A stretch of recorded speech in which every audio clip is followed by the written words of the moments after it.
সুন্দরী আপনারা জেনেই থাকবেন মাকে কলকাতার জীবন্ত কালী বলা হয়।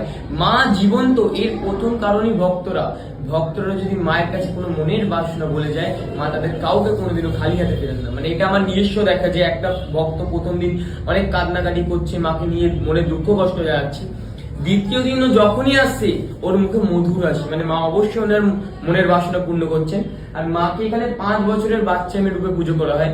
এর পেছনে একটি বিশেষ কারণ আছে। মায়ের পুরোহিত মহালয়ের পুণ্যলগ্নে মায়ের জন্য বাজার করতে গেছে।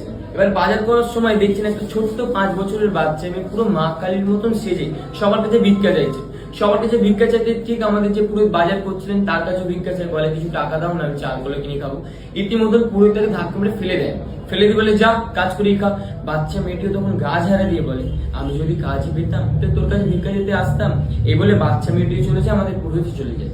মা শ্যাম সুন্দরীর প্রতিটি অমাবস্যা অন্ধকারে পুজো হয়, কেবল দীপান্বিতা কালী পুজো ছাড়া। ওদিন মহালয়ার অমাবস্যা অন্ধকারে পুজো হচ্ছে। অন্ধকারে পুজো করতে করতে পুরোহিতের হঠাৎ মন বলে যেন মা নেই, কিন্তু পুরোহিতের মনে আবার বলে মা তো কালো, তাই হয়তো অন্ধকারে দেখতে পাচ্ছি না।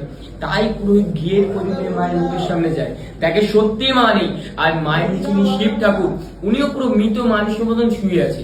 এই দেখে পুরোহিত থমকে আবার কিছুক্ষণ পরে পুরোহিতের পেছনে ছুম ছুম করে নুপুরের আওয়াজ হয়, আর ধাপ করে শিবের বুকের উপরে একজনের ডান পড়ে। আর যেই বাচ্চা মেয়েটাকে ধাক্কা মেরে ফেলে দিয়েছিল সেই বাচ্চা মেয়ের মুখে অন্ধকার ফেলে দিয়েছে। আর মা তখন মানুষের কণ্ঠে বলে দেই চাল বলে দে দিবি না আমায়। এই শুনে পুরো অজ্ঞান হয়েছে। এবার অজ্ঞান অবস্থায় মা ওনার মনে মনে বোঝাচ্ছেন আমি শুধু বড় লোকের মা নই, আমি গরিবের মা। এইবার থেকে যে কোনো ভক্ত এক মুঠো চাল আর একটি পা বলে দিয়ে মাকে পুজো দেয়, মা তাদের প্রতিটা মনের বাসনা পূর্ণ করেন। আর মাকে যখন দর্শন করবেন তখন দেখবেন মায়ের পেছনে নিচে 9টি বিগ্রহ আছে, নবগ্রহ বিগ্রহ। এই বিগ্রহ থাকার পেছনে একটি বিশেষ কারণ, আমাদের মানুষ জীবনে বিভিন্ন রকম দোষ হয়, মাঙ্গলিক কালচর্ম বিভিন্ন গ্রহ জাতীয় দোষ। এই দোষ থেকে মুক্তি পাওয়ার জন্য মানুষ বিভিন্ন রকম পাথর, মাদুলি, কবচ, যজ্ঞ ইত্যাদি ইত্যাদি ধারণ করতে বা করতে হয়, কিন্তু সবার তো সামর্থ্য হয় না এইসব করার। তাই মাকে যদি কোনো ভক্ত 28টি শনিবার কেবল দর্শন করে, যে কোনো গ্রহ থেকে এমনি মুক্তি। কোন রকম পাথর, মাদুরি, কবচ পুজো হচ্ছে কিছু লাগে না, কেবল 28টি শনিবার মায়ের মুখমণ্ডল দর্শন করতে হবে। আর মা শ্যাম সুন্দরীর মতন না ভূত না ভবিষ্যৎ। তাই মায়ের মুখের মধুর হাসি দেখার জন্য মা শ্যাম সুন্দরীকে দর্শন করতে হবে। জয় মা শ্যাম সুন্দরী। মা যদি অমিভাবে বলেন মায়ের সবচেয়ে প্রিয় সন্তান মানে ভক্ত।